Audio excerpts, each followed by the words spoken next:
part of President Donald Trump's 20-point peace plan includes working with world leaders to create a new Middle East and to try from this rubble to create a new Gaza. Well, today, thousands of Palestinians are going back to Gaza.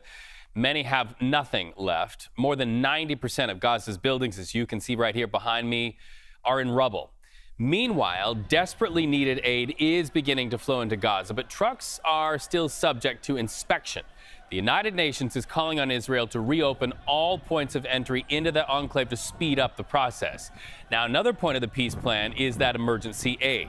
So let's go live to Bob Kitchen in Nairobi, Kenya. He's the president of emergency programs at the International Rescue Committee. Bob, is aid getting in as planned and promised, and what's the situation on the ground?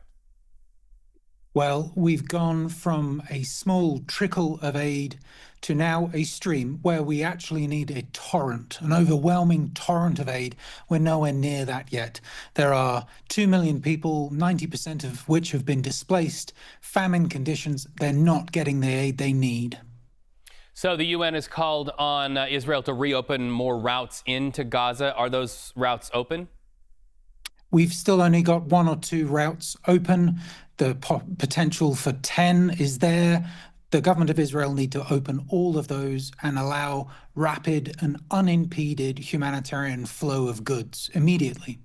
So I may catch you off guard by a headline that just crossed, attributed to reporting from the Associated Press. And if I'm doing so, forgive me. But the Associated Press is reporting that because Hamas has not released the bodies of those hostages who did not live to see the day of being released, as the 20 living hostages did, they're now going to start curtailing the aid coming back by half.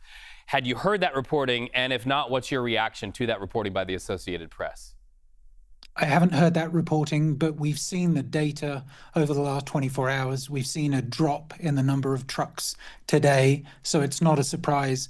What it is unacceptable. Aid should never be used as a negotiating tool, no matter the stakes in play. I understand that very serious families want the remains of their loved ones back, but there are 2 million people, just based on the images you're showing, who are desperate for food. Aid should never be used as a negotiating tool. Bob Kitchen, thank you so much for joining us today on the stream.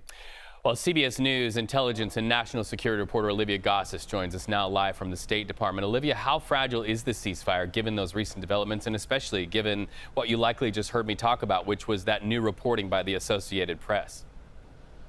Absolutely, Reed. This moment in time after yesterday's breakthrough is precious, and it's very precarious. Precious because it did seed these nascent elements of goodwill and trust that were necessary to pave the way for the release of the living hostages and a small number of the deceased remains. Precarious because, as you're pointing out, lots of things could still go wrong. Misunderstandings happen very easily when tensions are high, and tensions are still very high. Both Israel and Hamas have already begun accusing one another of violating the terms of the ceasefire and thereby refusing to abide by it.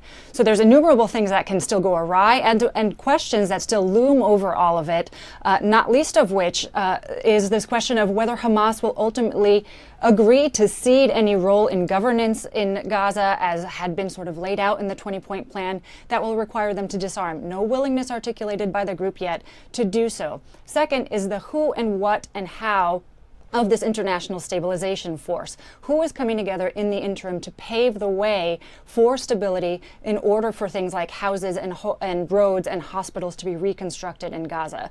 Those are the more brass tacks questions that need to be answered and implemented before the even broader question of what the nature of Palestinian sovereignty in the region is going to even look like. And as you know, Reed, the positions on that question are still firmly entrenched. Right, and in this environment where we're looking at which Middle East nation will invest or pay for the reconstruction of Gaza, it almost feels like we're on a bubble here, because the fundamental question of will Hamas disarm, which is a huge part of this, that continues to loom over everything. If Hamas disarms, who's in line to run things in Gaza? That's right. And so there are questions about whether the Palestinian Authority, that had historically been in a position to do so, can reform itself to the extent acceptable by all of the stakeholders in order to regain a legitimate, credible place in governing in Gaza, or whether there are other leaders in the region that are going to actually come together as had been envisioned.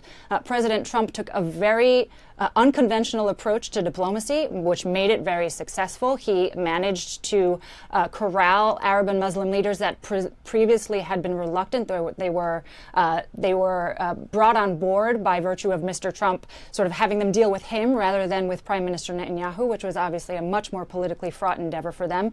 But the key, as we're understanding the dynamics in this deal, that as it has evolved, was the involvement of Egypt, Qatar, and Turkey in pressuring Hamas to get to this point. So the involvement of those leaders, as well as the recruitment of others to provide funds and a vision for what things are going to look like in the enclave going forward. Those, again, are, as you say, on a bubble, still questions that need to be answered. All right, Olivia Gazis at the State Department, thank you so much for watching it so closely.